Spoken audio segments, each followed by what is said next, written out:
olmami yo yo'qmi? Даже Instagramdagi blogerlarning ham 70-80%ni profilida sizlarga javob yozayotgan odamlar o'sha profilning egasi emas.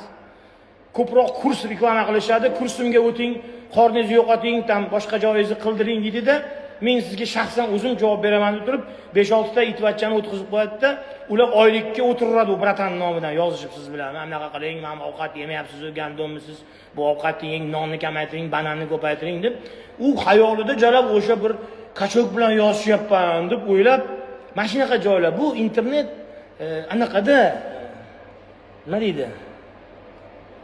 Shunaqa. Bo'pti bolalar, gaplashib trenotkani qilaylik, ko'p gapirishga-ku.